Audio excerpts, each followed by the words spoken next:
Hello, everyone, and welcome back. You are listening to O Draft podcast with Maggie and Martin.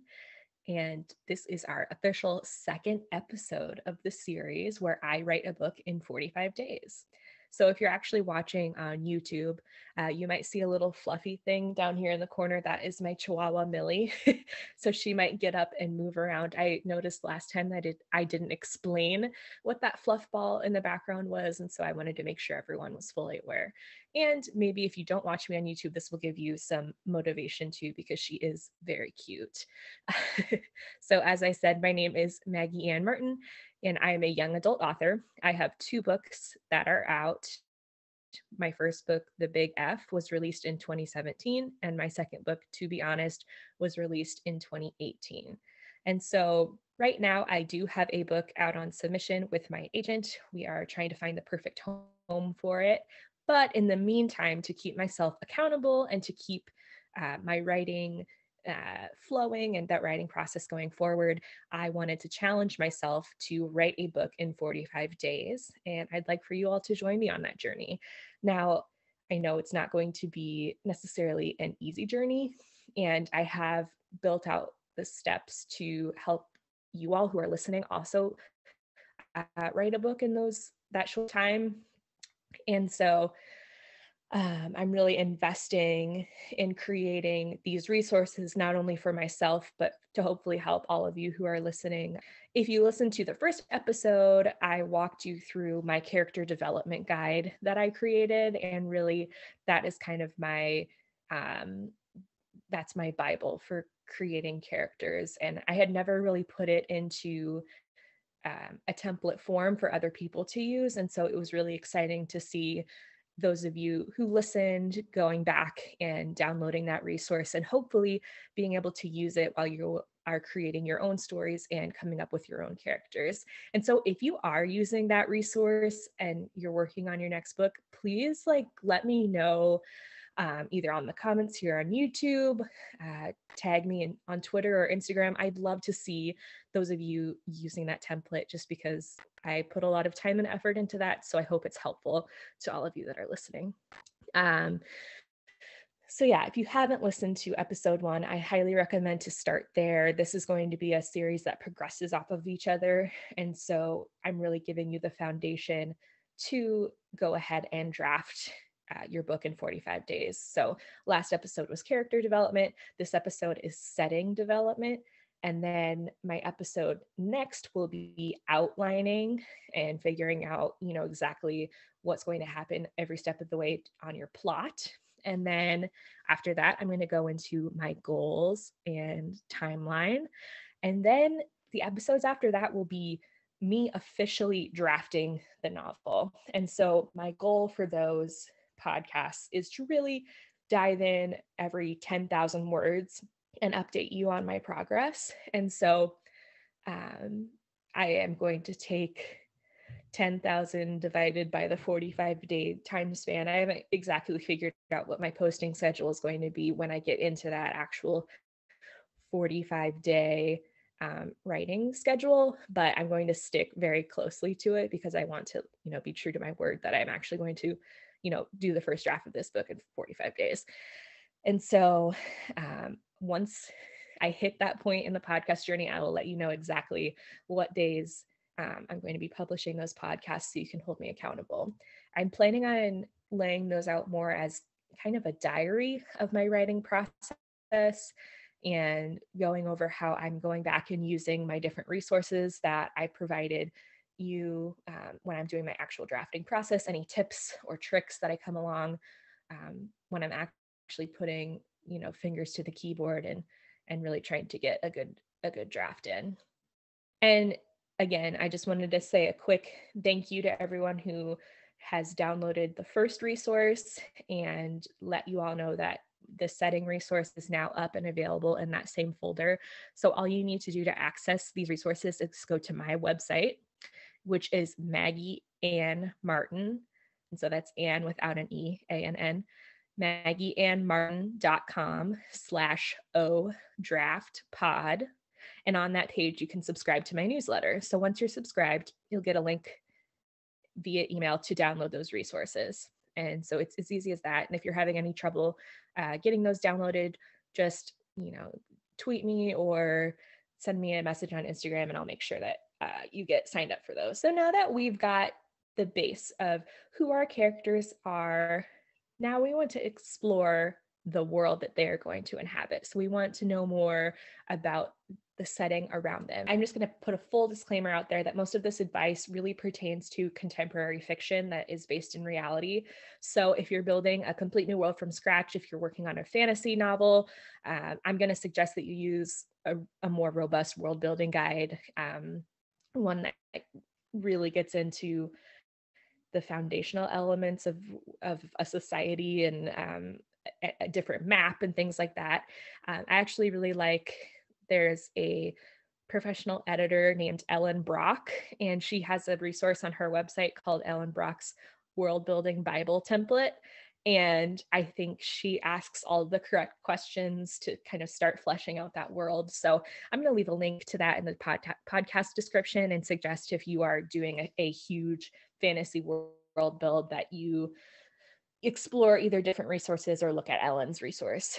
So now on to my process for figuring out setting. So as I mentioned, I write contemporary young adult, and so all of mine is based on some sort of real place. So at least for my 2 books that I have published so far, they are both set in fictional suburban towns in the Midwest. And I am from a suburban town in the Midwest. So a lot of it is really heavily based on, where I've grown up and things that I've seen, but it's not an actual place that you need to tie back to actual landmarks and things that exist within the world.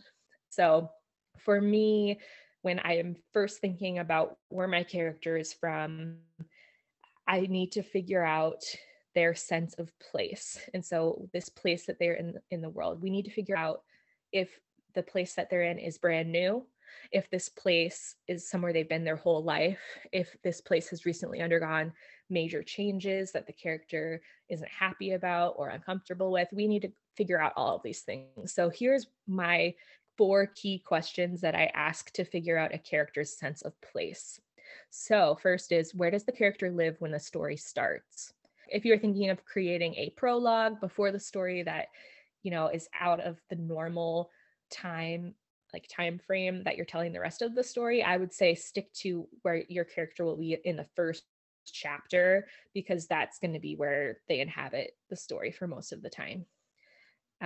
Second is, how long have they lived there? So we need to know if it's a new situation for them, if it's an old situation that they might be growing sick of.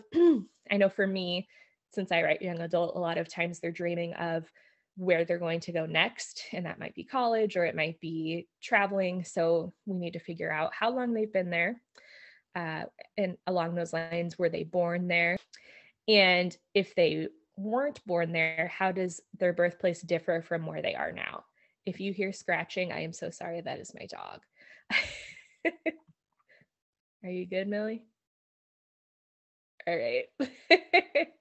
So once you figured out this general sense of place for your character, then you want to really dig into what their physical residence is like. So their home, their apartment, wherever they are staying for most of the story. So when you're talking about their house, you're going to want to get into a lot of detail on what the exterior of their house looks like, how many rooms there are in it, how many floors, is there a basement, is there a backyard, do they have a sprawling front porch? Just really get into exactly what this character's home, their floor plan looks like. And then I like to think of, do they have a favorite room in their house? A lot of times this can be the character's bedroom, if that's the place where they feel the most comfortable. Or it could be if they have an art studio in their garage that they love to sculpt in. Just figure out where their safe spot is, because chances are they're going to be spending a few scenes in that place in your story. And then another big question that I like to ask is, do your characters feel comfortable in their homes? And so that could tie into if they're dreaming of leaving their home or leaving their situation that they're in right now, why are they or aren't they comfortable in their current situation?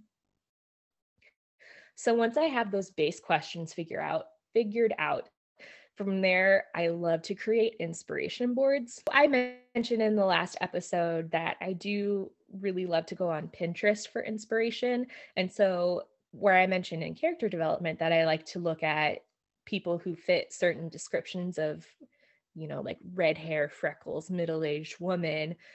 When I'm doing inspiration boards for their house, I'm obviously looking for something like green exterior or red front door or um, like messy living room with art supplies strewn about, just to kind of give me a visual representation of how I think that this person's home looks. And I find it really helpful when I have those visuals to go back to and look at and say, oh, I really like this element of this picture. I want to make this part of the scene, or I want to play off of this book that I see on this coffee table in this picture, and that could be my character's favorite book.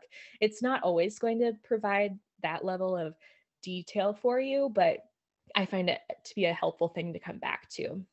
So I have that inspiration board example in the resource. So really for that board that I have in there, it's for one of my characters in the book that I'm writing. She is an only child and she has two moms, and they are super creative. And so you see throughout the house that they have a lot of artwork and art supplies kind of strewn about, and her room is kind of fun, like things like that that are going to help this character come to life.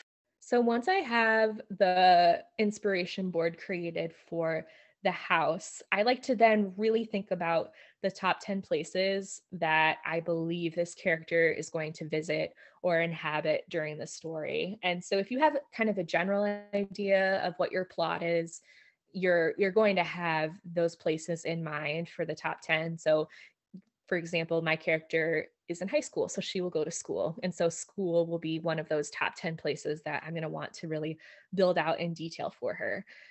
Another place is her parents' job. She spends a lot of time after school helping them with their business.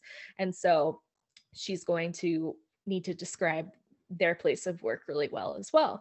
And so I'll brainstorm and go through those top 10 places. And if you have more than 10 that you really want to get into detail with, by all means, write them out. I just think 10 is a solid place to start. So once I have that top 10, I go through and fill out the same questions and create an inspiration board for all of those settings as well. Millie? My chihuahua is currently burrowing very heavily into some blankets. So if you hear scratching, that is what that is. Sorry, this is being a mess. This is real chihuahua dog mom life right here. So, um, so yeah, as I was saying, once you have those top 10 places, I'll go through and actually fill out another set of questions that are different from the house. So I'll answer, how often does my character spend time here? And then I will describe the exterior, and I'll describe which rooms they spend the most time in. I'll ask again if the character feels comfortable here, why or why not, and who do they interact with here. And that plays into as well in the first episode of character development, the resource where I had you fill out the character's kind of friend map or friend bubbles. And so if you have people in those friend bubbles, so if I had school and I had work in my friend bubbles, you could copy that information on into this guide as well and kind of build out from there more. And so just like with the house, I like to create a mood board. So you'll see in the guide, I created a mood board for my character's high school. And so really it's just I knew that I wanted some like ugly puke green lockers. And I was like, okay, then I need to think of a school mascot that would be green. That would make sense. And so I was doing some research and found the Spartans. And so her school is going to be the Spartans. And so just really figuring out those kind of details of how I want to incorporate I want to incorporate memorable things into the setting. And so this is my way from the get-go to set myself up for success and make things unique. Well, I think that really covers my big setting process. Please, again, remember that this guide is available to download at my website, maggieannmartin.com/odraftpod, if you subscribe to my newsletter. And once you're subscribed, you'll get a link to download the resource, which I think will be super helpful when you're listening through this to walk through together with me. I also wanted to make sure that I'm really listening to you all on feedback that you have. I know whenever I'm discovering a new person to follow or listen to, it always is valuable to me when they ask for feedback. And so I'm here. I am asking, do you like this format of how this conversation is going right now? I'm tossing around the idea of also interviewing other authors about their process. And so I would have a segment, like maybe a 5 to 10 minute segment, where I speak with another author about how they come up with the setting, different places in their drafts. And so let me know if that's something that sounds interesting to you. And also let me know, are you having trouble finding the resources that I created? Again, I just really want to make sure that everyone is getting kind of the full experience on this, and taking advantage of them, since I did, spend the time to create them. And while I find them very useful, I want to make sure that you all are finding them useful too. Like I mentioned earlier, my next episode will be about outlining. So that is either something that really excites authors or something that authors dread. And so I'm going to try and convince you that it is something that should excite you. I have an outlining process that isn't super fancy. I don't use a super fancy program. I don't use Scrivener. I just use Microsoft Word, or in this case, what I'll give to you is a Google Doc.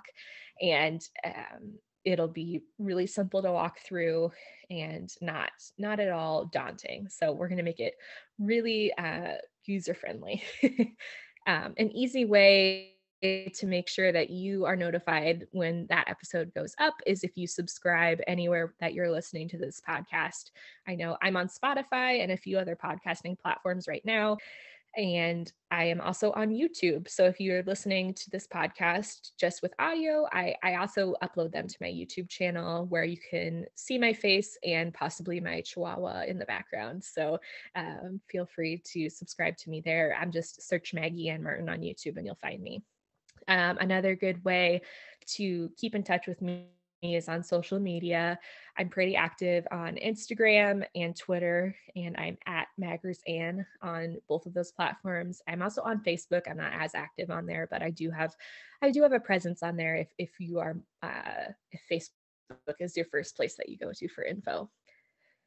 Awesome. Well, I hope that this was helpful to those of you who are joining me on this journey of writing a book in 45 days. And I hope it's a resource that you can come back to in the future for different projects that you work on, and it can kind of just become this staple routine that you go through to help make drafting even easier and less daunting. Again, my name is Maggie Ann Martin. Thank you for listening to O Draft, and I'll see you next time. Bye.